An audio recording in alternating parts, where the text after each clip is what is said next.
오늘 말씀의 제목은 복음의 핵심이라는 제목의 말씀입니다. 오늘 복음의 핵심, 그러니까 사도 바울이 지금 이 본문 가운데 3절부터 8절까지의 내용 가운데서 복음의 핵심을 이야기하고 있다는 것이죠. 여러분, 우리 그 복음의 핵심이 무엇이냐면, 여러분, 우리 3절에 나와 있는 대로 뒤에 부분에 여러분 혹시 펜이 있으시면 밑줄을 그으시면 좋을 것 같아요.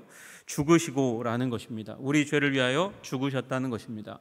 그것이 복음의 중요한 핵심 중에 하나입니다. 여러분, 예수님이 죽으셨다는 사실을 믿으시기를 주님의 이름으로 축복합니다.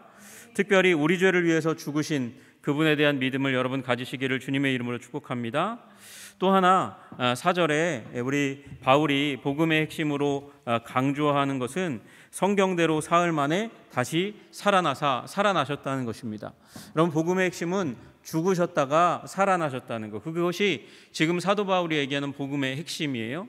여러분, 거기에다가 그 죽으신 것이 사실이라는 것, 그것이 역사적인 사실이고 성경적인 사실이라는 걸 보여주기 위해서 그 뒤에 붙어있는 사건 하나를 보여줍니다. 죽으시면 그 후에 후속 조치로 무슨 일이 일어납니까? 장사 지낸 바 되었다가 장사를 지내는 거예요. 실제로 다 아시는 대로 아리마대 요셉의 무덤에다 갔다가 예수님을 못 박아 두었습니다. 그리고 로마 병사들이 와서 그 무덤을 지킬 때에 그것을 인봉해서, 그래서 누구도 그것을 함부로 훼손하지 못하도록 하는 일이 일어났었다. 그것이 로마 정부의 이 한 대책이었습니다. 그래서 죽으시고 장사 지낸 바 되었다는 것, 그것은 사실이라고 이야기하는 것이죠. 또 하나 부활하셨다, 다시 살아나셨다, 그렇게 말씀하세요.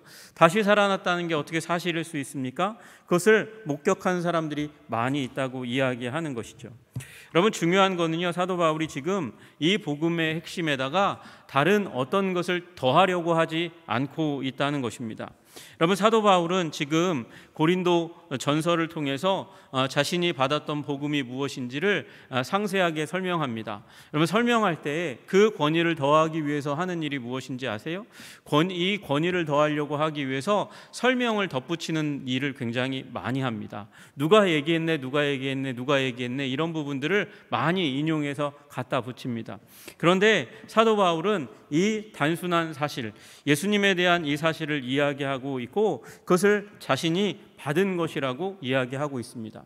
여러분, 받은 것은요, 전승이라고 부르는 거예요. 여기 받은 것을 너희에게 전하였다, 그렇게 말씀하십니다. 3절에 내가 받은 것을 먼저 너희에게 전하였노니, 그렇게 얘기하고 있거든요. 받은 것은 누군가 전해준 것이죠. 그걸 그대로 전해준 거예요. 여러분, 유대에서 요 받은 것, 전승이라고 부르는 것은 유대의 교사가, 선생님이 제자에게 알려주고 제자는 그것을 받으면 그것을 원형 그대로 보존해서 다른 것 붙이지 않고 다음 사람에게 전해주는 게 법칙입니다. 그래서 그것을 잘 하기 위해서 노트를 남길 수도 있지만 더 선호하는 방법은 암송하는 거였거든요. 여러분, 사도 바울은 받은 것을 암송했고 그것을 그대로 원형대로 지켜서 그것을 이 지금 고린도 교회에게 전해준 것이죠. 여러분, 이거 누구에게 받았습니까? 누구에게 받았을까요? 사도들에게 받았을까요? 사도들에게 받았다. 여러분, 사도 바울은요, 사도들에게 가서 같은 복음을 가지고 있다는 것을 확인한 적은 있지만 그 제자들의 것으로 인해서 자기의 받은 복음, 그것을 깎거나 더한 적이 없어요. 제하거나 거기다가 무언가를 더 추가한 적이 없어요. 그것이 사도 바울이 항상 그의 서신 가운데 자기의 사도권을 변호하면서 사용했던 방식입니다. 그러면 누구한테 받았을까요? 여러분, 예수님이 3년 반 동안 같이 했던 그 사도들이 사실은 예수님의 복음을 첫 번째로 받은 사람이잖아요. 그런데 그들에게 받지 않고 다른 데서 받을 수 있는 길은 없어요. 사도 바울은 그런데 그것이 사도들에게 온 것이 아니라고 이야기합니다. 누구에게 받았어요? 예수님에게 직접 받았어요. 예수님에게 직접 받았고 그것이 우리가 지금 새벽마다 보고 있는 사도행전의 내용이에요. 그가 다메섹으로 가는 도중에 예수님을 만났고, 그 만난 예수님, 그분과의 영적인 대화 가운데 받은 복음이 있고, 그것을 자신은 고린도 교회에 전해 주었다고 이야기하는 것이죠. 여러분, 그 핵심이 무엇이냐? 지금 나와 있는 대로 예수님의 죽으심과 부활이라는 거예요. 여러분이 복음의 핵심, 예수님의 죽으심과 부활 가운데 굳건하게 서시기를 주님의 이름으로 축복합니다. 여러분, 만약에 이 예수님의 죽으심과 부활에 무언가 이걸 믿어야만, 이걸 더 믿어야만 구원받습니다, 이걸 더해야만 구원받습니다, 그렇게 이야기하면 다 가짜인 줄로 믿으시기를 주님의 이름으로 축복합니다. 여러분, 그것이 사도 바울이 이야기하고 있는 거예요. 여러분, 이 시대 가운데 어떤 사람이 인간 누구를 믿어야 그래야 14만 4천 가운데 들어가고 천국 간다, 다 뻥인 줄로 아시기를 주님의 이름으로 축복합니다. 여러분, 거기에 미혹되지 마세요. 누군가가 또 6월절 지켜야 됩니다, 그렇게 얘기하는 거 여러분 믿으시지 마시기를 주님의 이름으로 축복합니다. 그 악한 사단 마귀가 복음의 본질에다가 다른 걸 더하는 악한 일을 행하고 있는 거예요. 여러분, 복음 위에 굳건하게, 지금 말씀하시고 있는 이 복음 위에 굳건하게 서시는 여러분 되시기를 주님의 이름으로 축복합니다. 사도 바울이 하는 게 뭐라고요? 복음의 기초를 다지는 거예요. 반복하는 거예요. 거기다 더하거나 빼지 않는 것이죠. 여러분, 잘못된 복음은 이 복음, 예수님의 죽으심과 부활에서 비껴가서 그것을 더하는 거예요. 여러분들 가운데 또 그렇게 얘기하는 분들이 혹시 있을지 모릅니다. 사도 바울이 얘기한다고 그게 다 맞는 걸까요? 사도 바울이 그게 순전한 복음이라고 얘기한다고 그게 다 맞는 것입니까?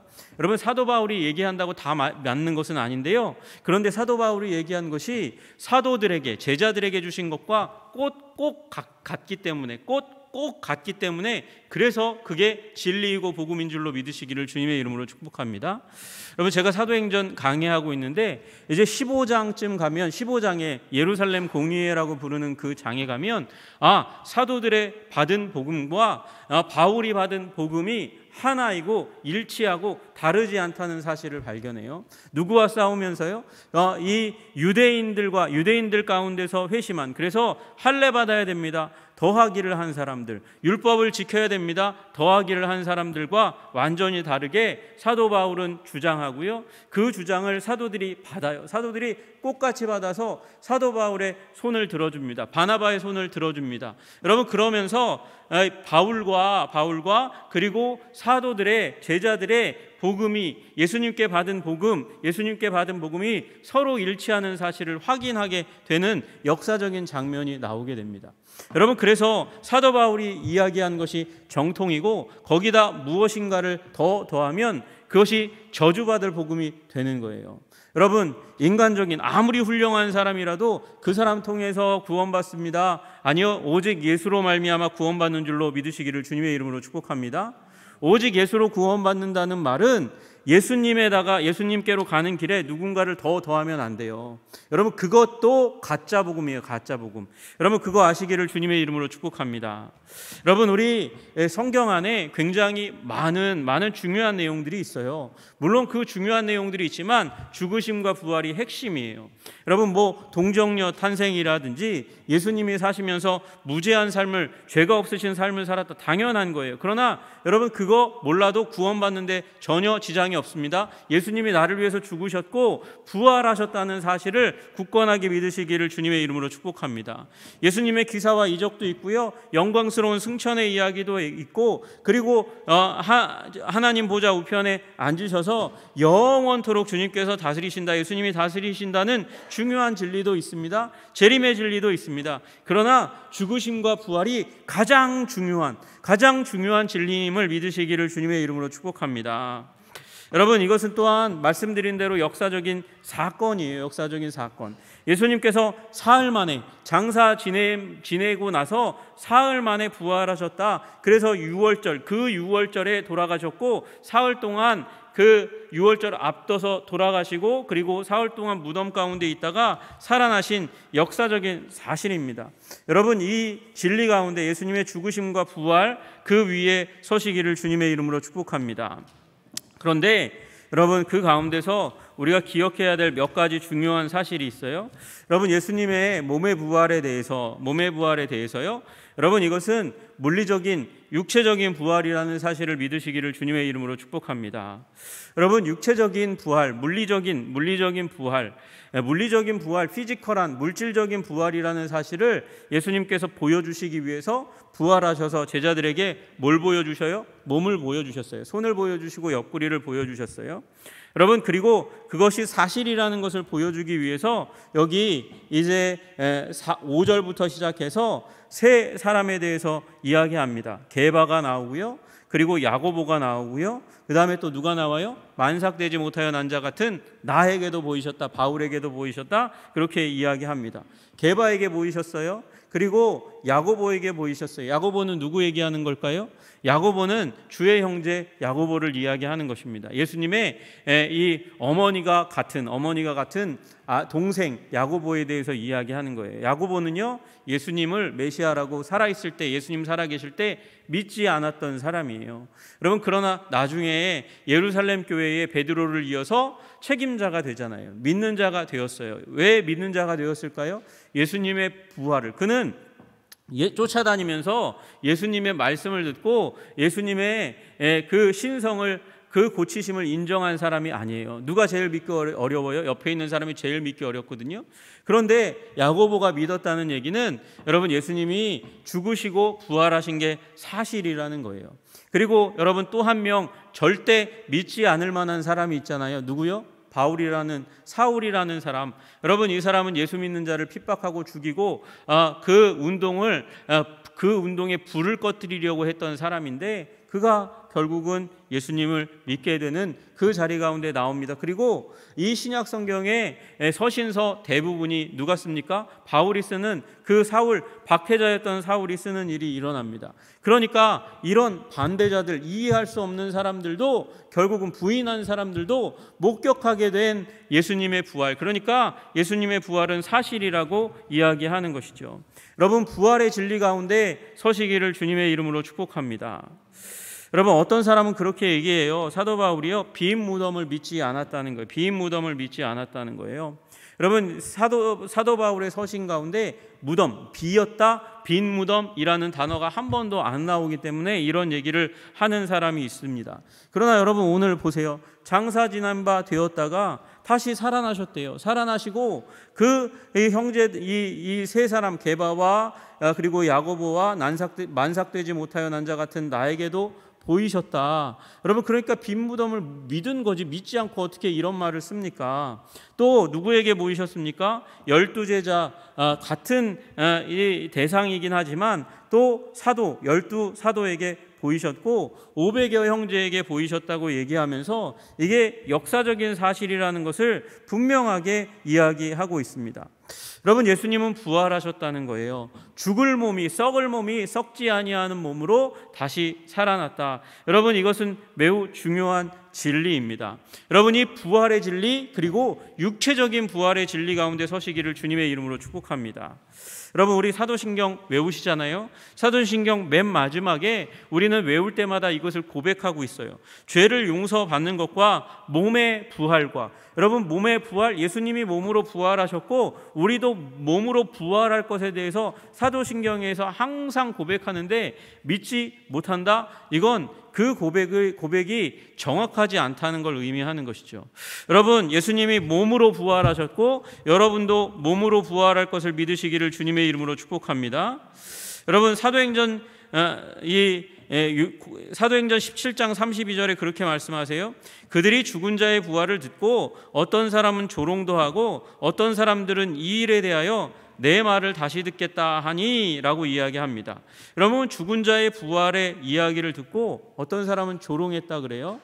여러분, 또 어떤 사람은 더 들어보겠다 그러고 듣는 일들이 일어났다는 거예요. 여러분, 왜 사람들이 조롱했냐면 부활을 믿지 못해서가 아니라 자기가 알고 있는 부활과 너무도 달라서, 그래서 부활에 대해서 조롱했다는 거예요. 사도 바울이 얘기한 부활에 대해서 조롱했다는 것이죠. 여러분, 그 부활은 무엇이냐면 영혼의 부활이에요. 영혼의 부활. 영혼의 부활이라는 말의 배경에는 무슨 생각이 있냐면 영혼은 불멸한다. 영혼 불멸설을 믿는 사람이 있어요. 그러니까 영혼은 다시 살아나는 거, 부활은 내가 믿겠지만 그러나 육체의 부활은 내가 못 믿겠어 라고 얘기하는 사람이 많이들 있었다는 거예요. 그게 헬라 철학 가운데 있었던 사람, 헬라의 신화 가운데, 로마의 신화 가운데 있었던 사람이 더욱더 두드러지게 그런 생각을 가지고 있었고, 또 유대인들 가운데서도 이런 생각을 가지고 있었다는 것입니다. 여러분, 그런데 여러분, 이 육체의 부활에 대해서는 이미 하나님께서 구약 성경 가운데 말씀하셨는데 우리가 말씀을 너무도 잘 모르니까 못 깨닫는 거죠. 여러분, 다니엘서 12장에 보시면 1절 다음에 2절 있죠. 12장 2절에 이렇게 말씀하세요. 땅의 티끌 가운데에서 자는 자 중에서 많은 사람이 깨어나 영생을 받는 자도 있겠고 수치를 당하여 영원히 부끄러움을 당할 자도 있을 것이며, 이렇게 말씀하시거든요. 여러분, 다니엘서에 뭐라고 말씀하신다고요? 구약인데요, 땅의 티끌 가운데서 자는 자들이 있어요. 여러분, 땅의 티끌 가운데서 자는 사람은 다 땅에 묻힌 사람이죠. 죽은 사람을 얘기하는 거예요. 그 중에서 많은 사람이 깨어나 영생을 받는 거예요. 많은 자들은 깨어나서 영생을 받는 자가 있겠고, 또 어떤 사람은 많은 사람들 중에서 깨어나 수치를 당하여 영원히 부끄러움을 당할 자도 있을 것이며 라고 말씀하십니다. 여러분과 제가 마지막 날에 육체의 부활, 티끌 가운데서 일어날 것을 믿으시기를 주님의 이름으로 축복합니다. 여러분, 사도 바울이 뜬금없이 자기가 그냥 꿈꾸거나 이론적으로 개발한 것에 의해서 죽은 자의 부활, 육체의 부활을 이야기하고 있는 것이 아니라 예수님이 육체로 부활하셨고, 그리고 구약 가운데서 육체의 부활을 말씀하시는 것을 보았고 알았고 깨달았기 때문에 이 얘기를 하고 있는 거예요. 여러분, 마지막 때에 주님께서 여러분과 저를 부활시키실 줄로 믿으시기를 주님의 이름으로 축복합니다. 엄밀하게 따지면 악한 자도 선한 자도 하나님의 뜻에 맞는 자도 그리고 하나님의 구원에 들지 못하는 자도 다 부활할 것입니다. 그러나 여러분, 우리 믿는 자의 부활은 영생의 부활이고, 그리고 믿지 않는 자의 부활은 영벌의 부활로 나아가게 될 것이에요. 여러분, 그러니 마지막 시대에 주님께서 일으키실 그 부활을 예수님의 부활 가운데서 발견하시는 여러분 되시기를 주님의 이름으로 축복합니다. 여러분, 또 이 죽으심과 부활은요, 성경적인 진리입니다. 육체적인 물리적인 일일 뿐만 아니라 성경 가운데서 말씀하신 거예요. 여러분, 성경대로라고 오늘 본문 가운데 쓰여져 있잖아요. 성경대로 주님께서 이루셨어요. 여러분, 우리 지난 사순절 기간에 우리 이사야가 미리 본 그리스도에 대해서 나누었습니다. 여러분, 이사야 에만도 예수님의 탄생과 성장과 죽음과 부활에 대한 메시지로 가득 차 있는 것을 보게 됩니다. 특별히 이 여호와의 종이라고 얘기하는 4개의 본문 가운데 수도 없는 예수님에 대한, 마치 예수님이 옆에서 십자가에 달리시는 것을 보고 부활하시는 것을 보고 탄생하는 것을 보고 쓴 것과 같은 그런 정확한 메시지가 담겨져 있는 것을 우리는 보게 됩니다. 여러분, 성경대로 예수님께서 이 땅 가운데 오셨어요. 그리고 사셨어요. 죽으셨어요. 여러분, 오늘 성경대로 우리 죄를 위해서 죽으셨다고 그렇게 말씀하십니다. 3절에 성경대로 그리스도께서 우리 죄를 위하여 죽으시고, 여러분, 성경대로 죽으셨어요. 특별히 사흘 만에, 그리고 나서 부활하셨습니다. 이것이 성경에 있는 이야기죠. 어디에 성경에 있습니까? 예수님께서 살아계실 때 표적을 구하는 사람들 앞에서 예수님께서 이렇게 말씀하셨어요. 예수께서 대답하여 이르시되 악하고 음란한 세대가 표적을 구하나 선지자 요나의 표적밖에는 보일 표적이 없느니라. 예수님께서 말씀하셨죠. 내가 너희들에게 보여줄 표적, 나에게 표적을 구하는데, 여러분, 사실 예수님이 엄청나게 많은 표적을 보여주셨습니다. 죽은 자를 살리셨고 병든 자를 치유하셨습니다. 치유하는 그 가운데 특별히 주님께서 이건 구약의 어떤 사람도 하지 못한 기적을 베푸셨어요. 맹인의 눈을 띄우시는 일을 하셨습니다. 그런데 예수님 뭐라고 말씀하시냐면 그 표적들은 표적이 아니라고 말씀하시는, 심지어 그 표적은 표적이 아니라고 지금 얘기하고 있는 거예요. 내가 너희에게 보여줄 표적, 그 그거 딱 하나밖에 없는데 그게 요나의 표적밖에는 보일 표적이 없느니라. 다시 얘기해서 요나가 물고기 뱃속에 들어가서 며칠 있었어요? 사흘 동안 있었습니다. 3일 동안 있었습니다. 예수님이 죽음 가운데 3일 동안 계셨습니다. 그리고 죽음에서 일어나실 것, 요나가 그 죽음의 영역 가운데서 생명의 영역으로 하나님께서 그렇게 살려주신 것처럼 예수님을 죽음의 영역 가운데 두셨다가 사흘 만에 부활하시는 그 표적을 너희들에게 보여주실 것이다. 예수님께서 그 표적 밖에는 보여줄 게 없다고 말씀하셨어요. 여러분, 거기에 뭐가 담겨져 있는 거죠? 죽으심과 부활이 담겨져 있는 거예요. 여러분, 성경대로 예수님께서 죽으시고 부활하신 줄로 믿으시기를 주님의 이름으로 축복합니다. 여러분, 여기 만삭되지 못하여 난 자가 나 바울이 예수님의 그 죽으심은 목격하지 못했을지언정 그가 그것을 의심한 적이 없어요. 바울은 그것을 의심한 적이 없어요. 바울은요, 예수님이 죽은 후에 가말리엘에게 훈련받기 위해서 이 예루살렘 땅에 온 사람이에요. 그러니까 예수님을 한 번도 목격한 적이 없어요. 예수님의 죽으심의 역사성을 부인하려면 사도 바울이 제일 강력하게 부인할 수 있는 사람이었을 건데 그는 예수님의 부활을 봤기 때문에 예수님의 죽음을 결코 부정할 수가 없었던 것이죠. 여러분, 어떻게 그가 목격했습니까? 만삭되지 못하여 난 자 같은 나에게도 예수님께서 자기 자신을 드러내셨다, 그렇게 말씀하시는 거예요. 여러분, 예수님이 바울이 봤다고 그러면 여러분, 예수님 반드시 정말로 확실하게 살아난 줄로 믿으시기를 주님의 이름으로 축복합니다. 여러분, 구봉서 장로님이 그런 얘기 했다잖아요. 구봉서 장로님한테 어떤 분들이 항상 이 예수님에 대해서 조롱하면서 어떻게 너는 동정녀 탄생을 믿냐? 동정녀 탄생이 어떻게 일어났다고 얘기할 수 있냐? 이렇게 그런 황당한 얘기를 믿냐? 바보같이 그렇게 구봉서 장로님에게 자꾸 조롱하고 깔보고 비웃고 그 믿음에 대해서 그렇게 무시했다 그러잖아요. 근데 구봉서 장로님이 뭐라 그래요?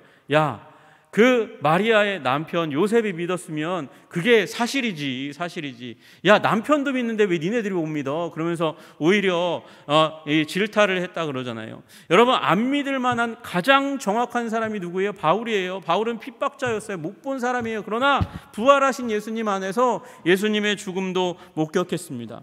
여러분, 왜 자기 자신을 만삭되지 못하여 난 자라고 그렇게 표현합니까? 여러분, 시기가 안 맞는다는 거예요. 만삭되지 못했다는 건 시기에 안 맞게 일찍 태어나서 모자란 사람을 얘기하는 거잖아요. 지금 사도 바울은 자기가 시기에 안 맞는 자라고 얘기하는 거예요. 예수님을 볼 수 없는 자라고 얘기하는 거죠. 그런데 예수님께서 시기에 안 맞게 예수님을 볼 수 있는 시기가 아니라 볼 수 없는 시기에도 예수님이 나를 만나 주셔서 시기에 맞지도 않는 그런 나에게도 자기 자신의 살아계심을 보여주셔서 만삭되지 못하여 난 모자리 같은 나에게도 하나님께서, 예수님께서 나타나셔서 부활을 보여주셨지 않냐? 그래서 나는 믿는다, 그렇게 이야기하는 것이죠. 여러분, 이 바울 안에서 여러분 예수님의 부활하심을 믿으시기를 주님의 이름으로 축복합니다. 여러분, 이 죽으심과 부활의 의미가 무엇입니까? 여러분, 이 앞의 얘기가 다 사실 역사적으로 예언되고 그랬다 할지라도 여러분, 이게 이 의미가 여러분과 저의 마음 가운데 들어오지 않는다면 여러분, 이 십자가와 부활은 무익할 수 있어요. 여러분, 이게 제일 중요합니다. 십자가와 부활은 우리에게 죄사함이라는 하나님의 은혜를 덧입혀주는 신학적인 사건이라는 것입니다. 여러분 보세요. 우리 말씀하신 대로 3절에 그리스도께서 우리 죄를 위하여 죽으시고 라고 말씀하십니다. 여러분, 성경대로 사흘 만에 장사 지낸 바 되셨다가 사흘 만에 다시 살아나셨어요. 여러분, 그 일의 죽으심과 부활의 목적은 우리 죄를 위하여 죽으셨다는 거예요. 우리 죄를 위하여 죽으셨다는 것이죠. 여러분이 예수님 안에서 죄사함 받은 줄로 믿으시기를 주님의 이름으로 축복합니다. 여러분의 죄의 문제가 해결된 줄로 믿으시기를 주님의 이름으로 축복합니다. 여러분, 우리의 죄 문제가 인류의 가장 근본적인 문제예요. 그리고 이 죄의 문제가 예수님 안에서 깨끗하게 완전하게 해결된 줄로 믿으시는 여러분 되시기를 주님의 이름으로 축복합니다. 여러분 한 번은 존 스토트가 그런 이야기를 했습니다. 한번 영국의 그 제법 큰 규모의 병원, 정신병원 원장님과 만나서 얘기를 했는데 그 원장님이 존 스토트 목사님에게 그런 얘기를 했다는 거예요. 만일 자신이 용서받았다는 확신만 가질 수 있다면, 정신병원 원장님이 얘기하시는 거라는 거예요. 만일 자신이 용서받았다는 확신만 가질 수 있다면 내 환자 중에 절반은 내일이라도 당장 퇴원시킬 수 있을 겁니다. 여러분, 우리 삶 가운데 우리 영혼의 짐, 큰 죄책감 가운데 버둥거리고 무거운 짐 지고 살아가고 자기 비하 가운데 살아가고 자기 열등감 가운데 살아가는 이유가 무엇입니까? 죄 때문이라는 것이에요. 죄는 그만큼 우리가 잘 알지 못하지만 여러분 그렇게 강력한 인간성을 파괴하는 사단의 무기인 것입니다. 여러분, 우리의 마음 어두운 곳에 죄가 도사리고 있어요.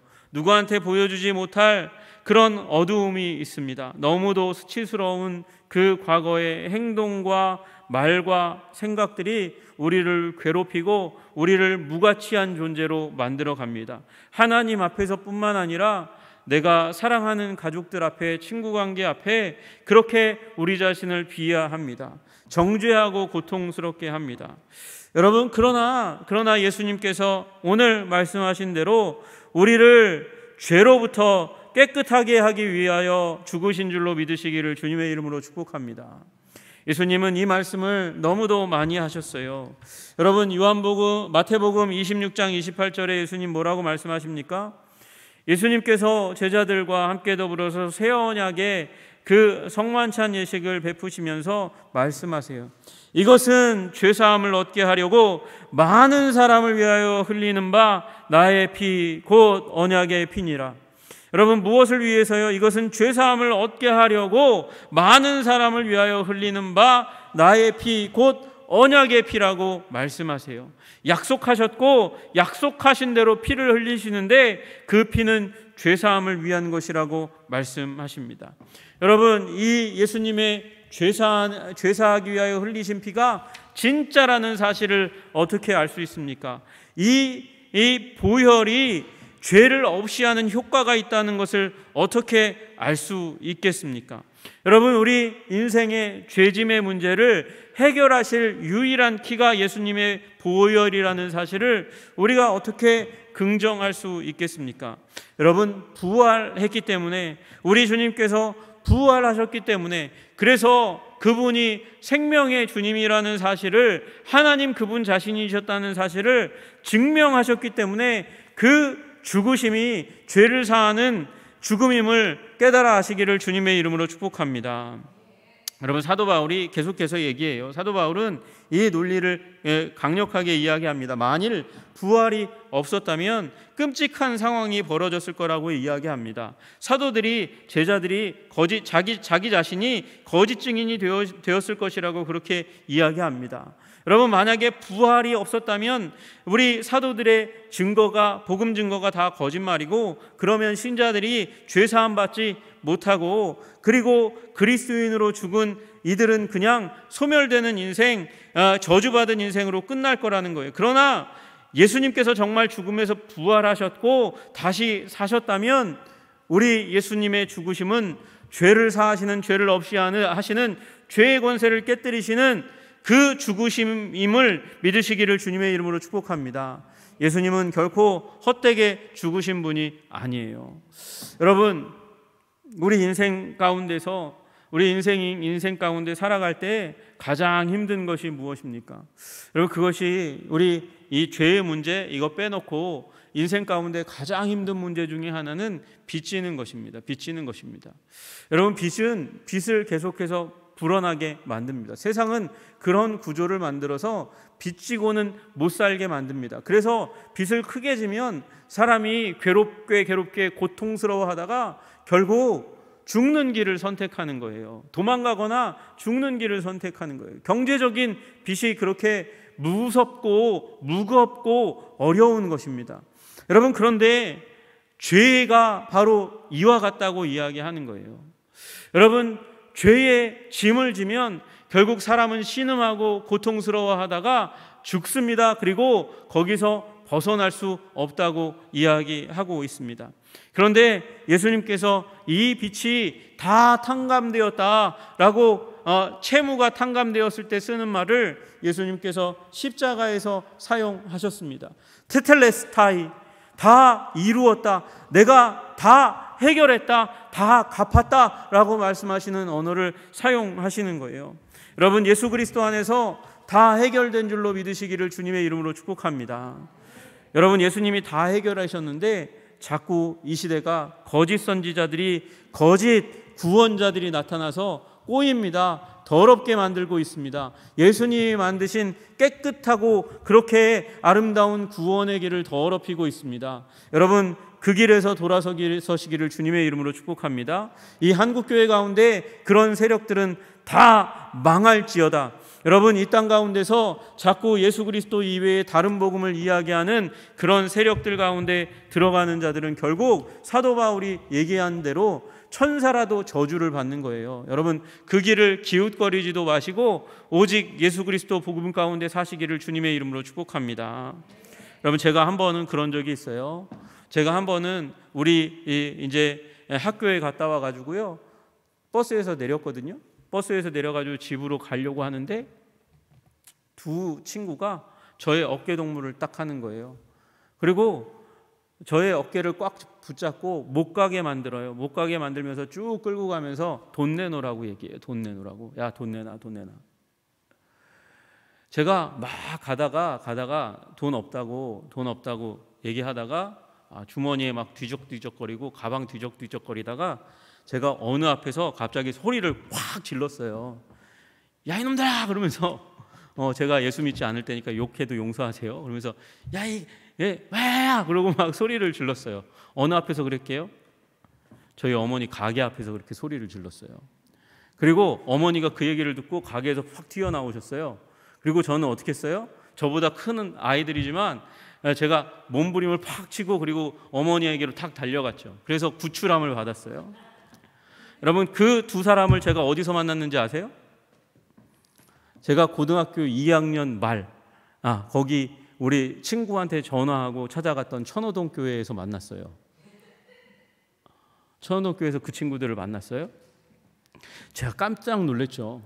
그리고 친구들한테 얘기했어요. 내 돈 뺏으려고 그러던 애들이 여기 와 있네? 막 그러면서 얘기했더니 그 친구들이 한 학년 후배들이었어요. 그래서 가서 뭐 어떻게 막 그러면서 막 이렇게 겁을 주고 그랬거든요. 나중에 제가 길을 가다가 이상한 놈들을 만났어요. 도를 아십니까? 후광이 삐삐 같대요. 제가 대학교 1학년 때쯤이었으니까 아주 상황을 모를 때 잡혀갔어요. 저주받는다 그래가지고 잡혀갔어요. 어린이 대공원 근처였어요. 잡혀갔어요. 그래가지고 제 친구하고 둘이서 갔는데 저는 뭔 얘기하는지 잘 모르고 있는데 제 친구가 막 난리를 쳐서 거기를 이제 빠져나왔거든요. 어디였을 것 같으세요? 대순진리교였어요. 거기서 탈출해 나왔어요. 그런데 제 어깨를 잡았던 그 친구들이 거기에 있더라고요.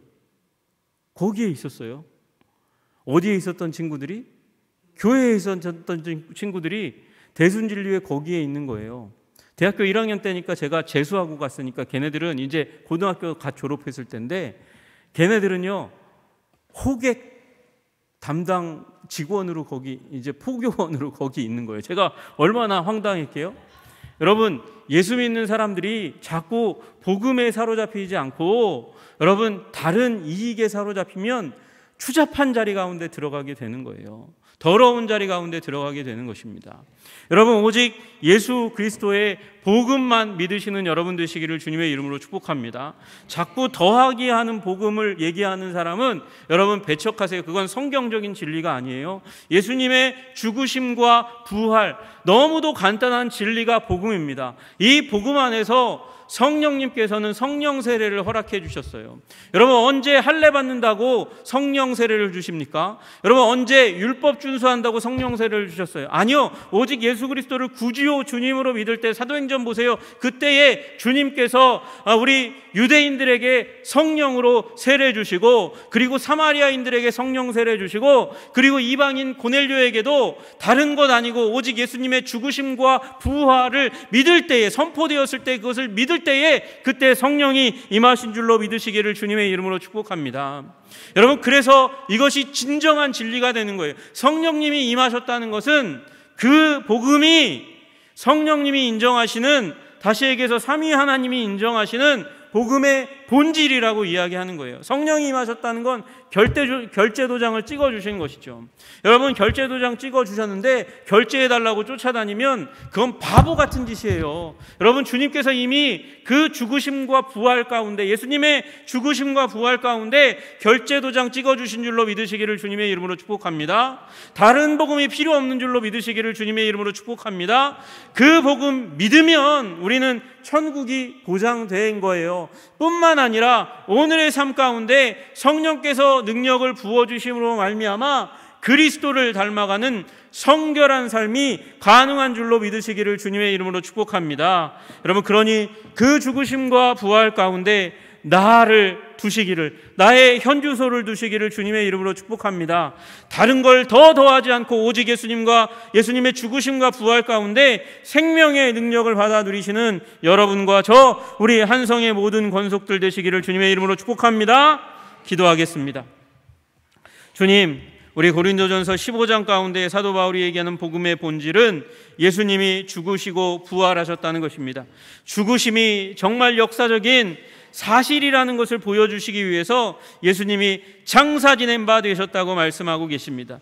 예수님의 부활이 진짜라는 것을 말씀하시기 위해서 게바에게와 야고보에게, 그리고 만삭되지 못하여 난 자 같은 사울에게 보이셨고 제자들 전체에게와 그리고 500여 형제에게 보이셨다고 그렇게 주장하고 있습니다. 주님, 그러므로 예수님의 죽으심과 부활 가운데 나의 신앙 본질을 두게 하여 주시옵소서. 주님, 더하지 않고 다른 것에 기웃거리지 않고 예수님의 죽으심과 부활 가운데 뿌리 깊이 내리는 우리 신앙의 사람들 되게 하시기를 간절히 소원하며 예수님 이름 받들어 기도드리옵나이다.